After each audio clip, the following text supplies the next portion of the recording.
Hello friends, welcome back.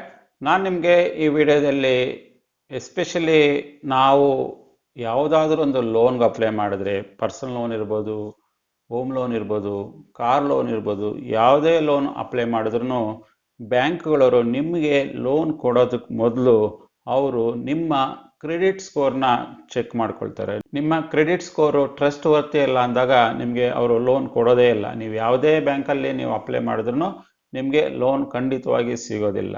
ಆದ್ದರಿಂದ ನಾನು ನಿಮಗೆ ಈ ವಿಡಿಯೋದಲ್ಲಿ ನಿಮ್ಮ ಕ್ರೆಡಿಟ್ ಸ್ಕೋರು ಯಾವ ರೀತಿಯಲ್ಲಿ ಪ್ರಾಬ್ಲಮ್ ಆಗುತ್ತೆ, ಯಾಕೆ ಪ್ರಾಬ್ಲಮ್ ಆಗುತ್ತೆ, ಯಾವೆಲ್ಲ ರೀತಿಯಲ್ಲಿ ನೀವು ಮಾಡಿದ್ರೆ ನಿಮ್ಮ ಕ್ರೆಡಿಟ್ ಸ್ಕೋರ್ ತುಂಬ ಕಡಿಮೆ ಆಗುತ್ತೆ, ಯಾವುದನ್ನು ನೀವು ಅವಾಯ್ಡ್ ಮಾಡಬೇಕು, ಯಾವ ರೀತಿ ನೀವು ಅದನ್ನು ಅವಾಯ್ಡ್ ಮಾಡಿದಾಗ ನಿಮ್ಮ ಕ್ರೆಡಿಟ್ ಸ್ಕೋರು ಸ್ಲೋ ಆಗಿ ಇನ್ಕ್ರೀಸ್ ಆಗುತ್ತೆ ಅನ್ನೋದನ್ನು ಈ ವಿಡಿಯೋದಲ್ಲಿ ನಿಮಗೆ 5 ಟಿಪ್ಸ್ ಆಗಿ ನಿಮಗೆ ಈ ವಿಡಿಯೋದಲ್ಲಿ ನಿಮ್ಗೆ ಡೀಟೇಲಾಗಿ ತಿಳಿಸ್ಕೊಡ್ತಾ ಇದ್ದೀನಿ.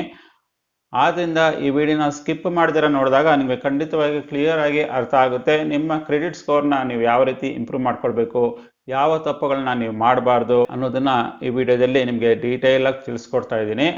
ಈಗ ತಿಳ್ಕೊಳ್ಳೋಣ ಆ 5 ಫ್ಯಾಕ್ಟರ್ಸ್ ಯಾವುದು. ಈ 5 ಫ್ಯಾಕ್ಟರ್ಸ್ನ ನೀವು ಕರೆಕ್ಟಾಗಿ ಫಾಲೋ ಮಾಡಿದ್ರೆ ನಿಮ್ಮ ಕ್ರೆಡಿಟ್ ಸ್ಕೋರು ಆಟೋಮೆಟಿಕ್ ಆಗಿ ಇನ್ಕ್ರೀಸ್ ಆಗುತ್ತೆ.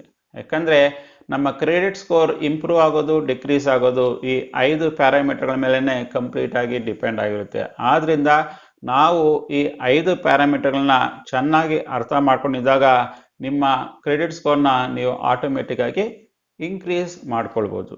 ಈಗ ತಿಳ್ಕೊಳ್ಳೋಣ ಮೊದಲನೆಯ ಫ್ಯಾಕ್ಟರ್ ಏನು ಅಂದರೆ ಪೇಮೆಂಟ್ ಹಿಸ್ಟ್ರಿ. ನೀವು ಕ್ರೆಡಿಟ್ ಕಾರ್ಡ್ ತೊಗೊಂಡಿರ್ಬೋದು, ಇಲ್ಲಾಂದರೆ ಡೆಬಿಟ್ ಕಾರ್ಡ್ ತೊಗೊಂಡಿರ್ಬೋದು, ಯಾವುದೇ ಒಂದು ಲೋನ್ ತೊಗೊಂಡಿರ್ಬೋದು, ಏನೇ ಒಂದು ಬ್ಯಾಂಕ್ಗಳಿಂದ ಸಹಾಯ ಪಡ್ಕೊಂಡಿರ್ಬೋದು, ಅಲ್ಲಿ ನಿಮ್ಮ ಪೇಮೆಂಟ್ ಹಿಸ್ಟ್ರಿ ಯಾವ ಥರ ಇದೆ, ನೀವು ಕರೆಕ್ಟಾಗಿ ಪ್ರತಿಯೊಂದನ್ನು ಆನ್ ಟೈಮ್ ಕಟ್ತಾ ಇದ್ದೀರಾ, ಎಲ್ಲಾದರೂ ಡಿಫಾಲ್ಟ್ ಆಗಿದ್ದೀರಾ, ಅದೆಲ್ಲ ಹಿಸ್ಟ್ರಿ ನೋಡಿದಾಗ ಅವರಿಗೆ ಕ್ಲಿಯರಾಗಿ ಅರ್ಥ ಆಗುತ್ತೆ ಇವರ ಕ್ರೆಡಿಟ್ ಹಿಸ್ಟ್ರಿ ಜಾಸ್ತಿ ಆಗಿದೆಯೋ ಇಲ್ಲ ಅಂತ ಕಡಿಮೆ ಆಗಿದೆ. ಯಾಕಂದರೆ ಕ್ರೆಡಿಟ್ ಸ್ಕೋರ್ನ ನಿಮ್ಮ ಪೇಮೆಂಟ್ ಹಿಸ್ಟ್ರಿ ಜೊತೆಯಲ್ಲಿ ಅವರು ಅಟ್ಯಾಚ್ ಮಾಡಿರ್ತಾರೆ. ನೀವು ರೆಗ್ಯುಲರ್ ಆಗಿ ಆನ್ ಟೈಮಲ್ಲಿ ಪ್ರತಿಯೊಂದನ್ನು ಆನೆಸ್ಟ್ ಆಗಿ ಒಳ್ಳೆ ಫೈನಾನ್ಷಿಯಲ್ ಪ್ಲಾನಿಂಗ್ ಮಾಡಿಕೊಂಡು ನೀವು ಹಣನ ಆನ್ ಟೈಮಲ್ಲಿ ಕಟ್ತಾ ಇದ್ದಾಗ ನಿಮ್ಮ ಕ್ರೆಡಿಟ್ ಸ್ಕೋರು ಆಟೋಮೆಟಿಕ್ಕಾಗಿ ಇನ್ಕ್ರೀಸ್ ಆಗ್ತಾ ಇರುತ್ತೆ. ನೀವೇನಾದರೂ ಕ್ರೆಡಿಟ್ ಕಾರ್ಡ್ನ ಕರೆಕ್ಟಾಗಿ ಕಟ್ಟೋದಿಲ್ಲ, ಅಲ್ಲೂ ಡಿಫಾಲ್ಟ್ ಆಗ್ತೀರಾ, ಯಾವುದೋ ಪರ್ಸನಲ್ ಲೋನ್ ತೊಗೊಂಡಿರ್ತೀರಾ ಅದನ್ನು ಡಿಫಾಲ್ಟ್ ಆಗ್ತೀರಾ, ಕಾರ್ ಲೋನ್ ತೊಗೊಂಡಿರ್ತೀರಾ ಅದು ಡಿಫಾಲ್ಟ್ ಆಗಿರ್ತೀರಾ, ಕರೆಕ್ಟಾಗಿ ಆನ್ ಟೈಮಲ್ಲೇ ಕಟ್ಟೋದಿಲ್ಲ ಅಂದಾಗ ಏನಾಗುತ್ತೆ, ನಿಮಗೆ ಯಾವುದೇ ಬ್ಯಾಂಕ್ಗಳವರು ನಿಮಗೆ ಲೋನ್ ಕೊಡೋದಕ್ಕೆ ಮುಂದೆ ಬರೋದಿಲ್ಲ. ಯಾಕಂದರೆ ನಿಮ್ಮ ಕ್ರೆಡಿಟ್ ಸ್ಕೋರು ತುಂಬ ಕಡಿಮೆ ಆಗಿಬಿಟ್ಟಿರುತ್ತೆ. ಯಾಕಂದರೆ ನೀವೆಲ್ಲೂ ಆನ್ ಟೈಮಲ್ಲಿ ಕರೆಕ್ಟಾಗಿ ಬ್ಯಾಂಕ್ಗೆ ಹಣ ವಾಪಸ್ ಕೊಟ್ಟಿರೋದಿಲ್ಲ. ಅದರಿಂದ ನೀವು ಈ ತಪ್ಪನ್ನು ಖಂಡಿತ ಮಾಡಬಾರ್ದು. ನೀವೇನು ಮಾಡಬೇಕು, ಪ್ರತಿಯೊಂದು ನೀವು ಯಾವುದೇ ಲೋನ್ ತೊಗೊಂಡ್ರು, ಕ್ರೆಡಿಟ್ ಕಾರ್ಡ್ ಯೂಸ್ ಮಾಡಿದ್ರು, ಡೆಬಿಟ್ ಕಾರ್ಡ್ ಯೂಸ್ ಮಾಡಿದ್ರು, ಯಾವುದೇ ಪೆನಾಲ್ಟಿ ಹಾಕಿದ್ರು ನೀವು ಅದಕ್ಕೆ ತಕ್ಕಂತೆ ಆನ್ ಟೈಮಲ್ಲಿ ನೀವು ಕರೆಕ್ಟಾಗಿ ಪೇಮೆಂಟ್ ಹಿಸ್ಟ್ರಿ ನೀವು ಕ್ರಿಯೇಟ್ ಮಾಡ್ಕೊಂಡಾಗ ನಿಮಗೆ ಆಟೋಮೆಟಿಕ್ಕಾಗಿ ನಿಮ್ಮ ಕ್ರೆಡಿಟ್ ಸ್ಕೋರು ಇಂಪ್ರೂವ್ ಆಗುತ್ತೆ. ಇದು ಮೊದಲನೇ ಫ್ಯಾಕ್ಟರು.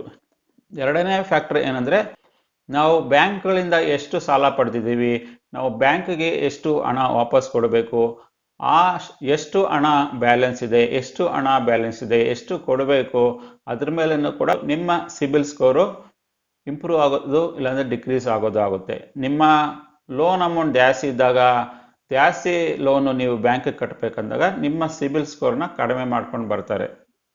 ಅದು ಎರಡನೇ ಫ್ಯಾಕ್ಟರು. ಆದ್ದರಿಂದ ನೀವು ಬ್ಯಾಂಕ್ಗಳವ್ರ ಜೊತೆ ಆದ್ದರಿಂದ ಬ್ಯಾಂಕ್ಗಳಲ್ಲೂ ಕೂಡ ದೊಡ್ಡ ದೊಡ್ಡ ಮೊತ್ತದ ಹಣ ತಗೊಳೋದು, ನೀವು ಅಲ್ಲಿ ಹಣನೇ ರಿಟರ್ನ್ ಮಾಡೋದಿರೋದು, ಇವೆಲ್ಲ ಮಾಡಿದಾಗ ನಿಮಗೆ ಖಂಡಿತವಾಗಿ ನಿಮ್ಮ ಕ್ರೆಡಿಟ್ ಸ್ಕೋರು ಕಡಿಮೆ ಹಾಕೊಂಡು ಬರುತ್ತೆ. ನೀವು ಜಾಸ್ತಿ ಸಾಲಗಳು ತಗೊಂಡಂಗೆಲ್ಲನೂ ನಿಮ್ಮ ಸಿಬಿಲ್ ಸ್ಕೋರು ಕಡಿಮೆ ಆಗ್ತಾ ಇರುತ್ತೆ. ಆದ್ದರಿಂದ ನೀವು ಎಷ್ಟು ಬೇಕೋ, ನಿಮಗೆ ಬೇಸಿಕ್ ನೀಡ್ಸ್ ಎಷ್ಟಿದೆ, ನಿಮ್ಮ ಪರ್ಪಸ್ಗೆ ಎಷ್ಟು ಲೋನ್ ಬೇಕಿದೆಯೋ ಅಷ್ಟು ಮಾತ್ರ ಲೋನ್ ತಗೊಳೋದಕ್ಕೆ ಪ್ರಯತ್ನ ಬೀಳಿ. ನೀವು ರೀಪೇಮೆಂಟ್ ಮಾಡೋದು ಕೇಪಬಿಲಿಟಿ ಇಲ್ಲ ಅಂದ್ರೂ ಅದಕ್ಕಿಂತ ನೀವು ಜಾಸ್ತಿ ಲೋನ್ಗಳು ತಗೊಂಡೋಗಿ ಹೋದಾಗ ನೀವು ಸಿಕ್ಕಾಕೊಳ್ತೀರಾ. ಆಗ ನಿಮ್ಮ ಸಿಬಿಲ್ ಸ್ಕೋರ್ ರೇಟು ಕಡಿಮೆ ಆಗಿಬಿಡುತ್ತೆ. ಆಗ ನಿಮ್ಮ ಸಿಬಿಲ್ ಸ್ಕೋರ್ ಕಡಿಮೆ ಆದಾಗ ನೀವು ಮುಂದೆ ಯಾವುದೇ ಲೋನ್ಗೆ ಅಪ್ಲೈ ಮಾಡಿದ್ರು ಬ್ಯಾಂಕ್ಗಳ ಜೊತೆಯಲ್ಲಿ ಅವರು ನಿಮಗೆ ಖಂಡಿತವಾಗಿ ಲೋನ್ ಕೊಡೋದಿಲ್ಲ. ಮತ್ತು ಮೂರನೇ ಫ್ಯಾಕ್ಟರ್ ಏನಂದರೆ ನಾವು ಬ್ಯಾಂಕ್ಗಳ ಜೊತೆ ಯಾವ ರೀತಿ ಸಂಬಂಧ ಇಟ್ಕೊಂಡಿದ್ದೀವಿ, ಯಾವಾಗಲೂ ಬ್ಯಾಂಕ್ಗಳ ಜೊತೆಯಲ್ಲಿ ಪಾಸಿಟಿವ್ ಆಗಿ ಸಂಬಂಧ ಇಟ್ಕೊಂಡಿದ್ದೀವ, ಕರೆಕ್ಟಾಗಿ ಆನೆಸ್ಟಿಯಾಗಿ ಬ್ಯಾಂಕ್ಗಳಿಗೆ ಹಣ ವಾಪಸ್ ಕೊಡ್ತಾ ಇದೀವ. ಈ ರೀತಿಯಲ್ಲಿ ನಾವು ಲಾಂಗ್ ಟರ್ಮಲ್ಲಿ ಪ್ಲಾನ್ ಮಾಡಿದಾಗ 5 ವರ್ಷ 10 ವರ್ಷ ಬ್ಯಾಂಕ್ಗಳ ಜೊತೆಯಲ್ಲಿ ಒಳ್ಳೆ ಕ್ರೆಡಿಟ್ ಹಿಸ್ಟ್ರಿನ ನಾವು ಮೇಂಟೈನ್ ಮಾಡಿದಾಗ ನಿಮಗೆ ನಿಮ್ಮ ಕ್ರೆಡಿಟ್ ಸ್ಕೋರು ಜಾಸ್ತಿ ಹಾಕೊಂಡು ಹೋಗುತ್ತೆ. ನೀವು ಬ್ಯಾಂಕ್ಗಳ ಜೊತೆಯಲ್ಲಿ ಒಳ್ಳೆ ರಿಲೇಶನ್ಶಿಪ್ ಇಟ್ಕೊಂಡಿಲ್ಲ, ಎಲ್ಲ ಬ್ಯಾಂಕ್ಗಳಿಗೂ ಮೋಸ ಮಾಡ್ತಾ ಇದ್ದೀರಾ, ಎಲ್ಲ ಬ್ಯಾಂಕ್ಗಳಿಂದ ಹಣ ಪಡಿತಾರ ವಿನಃ ಹಣ ವಾಪಸ್ಸು ಕೊಡಲ್ಲ ಅಂದಾಗ ನಿಮ್ಮ ಕ್ರೆಡಿಟ್ ಸ್ಕೋರು ಡೌನ್ ಆಗಿಬಿಡುತ್ತೆ. ಆಗ ನಿಮಗೆ ಎಲ್ಲೂ ಕೂಡ ಲೋನ್ ಸಿಗೋದಿಲ್ಲ.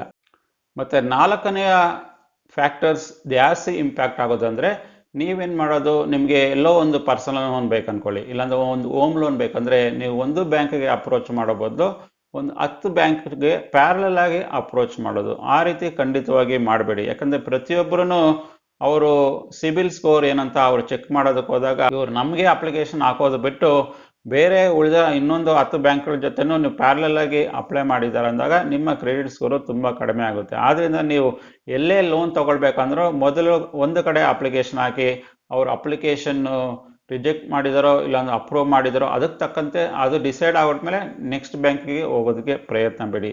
ಯಾವುದೇ ಕಾರಣಕ್ಕೂ ಸಡನ್ ಆಗಿ ಒಂದೇ ಸಲನೇ 10 ಬ್ಯಾಂಕ್ಗೆ ಒಂದೇ ಸಲ ಲೋನ್ಗೆ ಖಂಡಿತವಾಗಿ ಅಪ್ಲೈ ಮಾಡಬೇಡಿ. 5ನೇ ಫ್ಯಾಕ್ಟರ್ ಏನಂದರೆ ಕ್ರೆಡಿಟ್ ಸ್ಕೋರ್ ಇಂಪ್ಯಾಕ್ಟ್ ಆಗೋದಕ್ಕೆ, ಅದು ಏನಂದರೆ ನೀವು ಯಾವುದೇ ಲೋನ್ಗಳು ತಗೊಳ್ಳಿ, ನೀವು ಯಾವುದೇ ಲೋನ್ ತೊಗೊಂಡ್ರೂ ಅದು ಈಕ್ವಲ್ ಪ್ರಪೋರ್ಷನ್ ಹಾಕಿರಬೇಕು. ಈಕ್ವಲ್ ಪ್ರಪೋರ್ಷನ್ ಅಂದರೆ ಸೆಕ್ಯೂರ್ಡ್ ಲೋನು 50% ಇರಬೇಕು, ಅನ್ಸೆಕ್ಯೂರ್ಡ್ ಲೋನು 50% ಇರಬೇಕು. ಸೆಕ್ಯೂರ್ಡ್ ಲೋನ್ ಇದ್ದ ತಕ್ಷಣ ಮನೆ ಲೋನು, ಕಾರ್ ಲೋನು ಇದೆಲ್ಲ ಸೆಕ್ಯೂರ್ಡ್ ಲೋನ್ ಆಗಿರುತ್ತೆ. ಅನ್ಸೆಕ್ಯೂರ್ಡ್ ಲೋನು ನಿಮ್ಮ ಕ್ರೆಡಿಟ್ ಕಾರ್ಡ್ ಮೇಲೆ ಲೋನ್ ತೊಗೊಳೋದು, ಪರ್ಸನಲ್ ಲೋನ್ ತೊಗೊಳೋದು, ಆ ರೀತಿ ಇರುತ್ತೆ. ಯಾವಾಗಲೂ ನಾವು ಎಲ್ಲ ನಮ್ಮ ಹಣನೂ ಪರ್ಸನಲ್ ಲೋನ್ಗಳ ಮೇಲೇ ನಾವು ಲೋನ್ ತೊಗೊಳೋದು, ಇಲ್ಲಾಂದ್ರೆ ನಮ್ಮ ಕ್ರೆಡಿಟ್ ಕಾರ್ಡ್ ಮೇಲೇ ಲೋನ್ ತೊಗೊಳೋದ್ರಿಂದ ಬ್ಯಾಂಕ್ಗಳವರು ನಿಮಗೆ ಲೋನ್ ಕೊಡೋದಕ್ಕೆ ಹೆದರ್ತಾರೆ. ಅದು ಬಿಟ್ಟು ನಿಮ್ಮಲ್ಲಿ ಸೆಕ್ಯೂರ್ಡ್ ಲೋನು ಇದೆ ಅಂದರೆ ಬ್ಯಾಂಕಿಗೆ ಧೈರ್ಯ ಇರುತ್ತೆ. ಯಾಕಂದರೆ ನಿಮ್ಮಲ್ಲಿ ಅಸೆಟ್ಸ್ ಇರುತ್ತೆ, ನೀವು ಅದನ್ನು ಫ್ಲೆಡ್ಜ್ ಮಾಡಿ ಲೋನ್ ತಗೊಂಡಾಗ ಯಾವುದೇ ಬ್ಯಾಂಕ್ಗಳವರು ನಿಮಗೆ ಲೋನ್ ಕೊಡೋದ್ರಲ್ಲಿ ಹಿಂಜರಿಯೋದಿಲ್ಲ. ಆದ್ದರಿಂದ ನೀವು ಲೋನ್ ತಗೊಳ್ಬೇಕಂದಾಗ ಈ 2 ರೀತಿಯ ಆಪ್ಷನನ್ನು ಬಳಸ್ಕೊಳ್ಳಿ. ಒಂದು ಸೆಕ್ಯೂರ್ಡ್ ಲೋನು ತಗೊಳೋಕ್ಕೆ ಆಪ್ಷನ್ ಇಟ್ಕೊಳ್ಳಿ, ಮತ್ತು ಅನ್ಸೆಕ್ಯೂರ್ಡ್ ಲೋನು ಅದೇ ರೀತಿಯಲ್ಲಿ ತಗೊಳೋದಕ್ಕೆ ಆಪ್ಷನ್ ಇಟ್ಕೊಂಡಾಗ ಬ್ಯಾಂಕ್ಗಳವರು ನಿಮಗೆ ಈಸಿಯಾಗಿ ಲೋನ್ ಕೊಡ್ತಾರೆ, ಮತ್ತು ನಿಮ್ಮ ಸಿಬಿಲ್ ಸ್ಕೋರನ್ನು ಕೂಡ ತುಂಬ ಚೆನ್ನಾಗಿರುತ್ತೆ. ನೀವು ಈ 5 ಫ್ಯಾಕ್ಟರ್ಗಳನ್ನ ಚೆನ್ನಾಗಿ ಮನಸ್ಸಲ್ಲಿಟ್ಕೊಂಡು ಪ್ರತಿಯೊಂದನ್ನು ಒಳ್ಳೆ ರೀತಿಯಲ್ಲಿ ಅರ್ಥ ಮಾಡಿಕೊಂಡು ನೀವು ಅದಕ್ಕೆ ತಕ್ಕಂತೆ ನಿಮ್ಮ ಫೈನಾನ್ಷಿಯಲ್ ಪ್ಲಾನಿಂಗ್ ಮಾಡಿಕೊಂಡಾಗ ನಿಮಗೆ ಮುಂದಿನ ದಿನಗಳಲ್ಲಿ ಒಳ್ಳೆ ರೀತಿಯಲ್ಲಿ ಸಿಬಿಲ್ ಸ್ಕೋರು ಜಾಸ್ತಿ ಆಗೋದಲ್ಲಿ ಯಾವುದೇ ಡೌಟ್ ಇರೋದಿಲ್ಲ ಅನ್ನುವ ಮೂಲಕ ಈ ವಿಡಿಯೋನ ಇಲ್ಲಿಗೆ ಮುಗಿಸ್ತಾ ಇದ್ದೀನಿ. ನಿಮಗೆ ಈ ವಿಡಿಯೋ ಇಷ್ಟ ಆಗಿದ್ರೆ ಖಂಡಿತವಾಗಿ ಲೈಕ್ ಮಾಡಿ, ಮತ್ತು ನೀವು ನಮ್ಮ ಸಕ್ಸಸ್ ಲೋಕ ಯೂಟ್ಯೂಬ್ ಚಾನಲ್ಗೆ ಇದುವರೆಗೂ ಸಬ್ಸ್ಕ್ರೈಬ್ ಮಾಡ್ಕೊಂಡು ಏನಂದರೆ ಖಂಡಿತ ಸಬ್ಸ್ಕ್ರೈಬ್ ಮಾಡ್ಕೊಳ್ಳಿ, ಮತ್ತು ಬೆಲ್ ಐಕನ್ ಕ್ಲಿಕ್ ಮಾಡಿದರೆ ನಮ್ಮ ಎಲ್ಲ ಮುಂದಿನ ವಿಡಿಯೋಗಳು ನಿಮಗೆ ಖಂಡಿತವಾಗಿ ಸಿಗುತ್ತೆ. ನಾವು ಸಿಗೋಣ ಮತ್ತೊಂದು ವಿಡಿಯೋದಲ್ಲಿ. ಅಲ್ಲಿವರೆಗೆ ಬಾಯ್.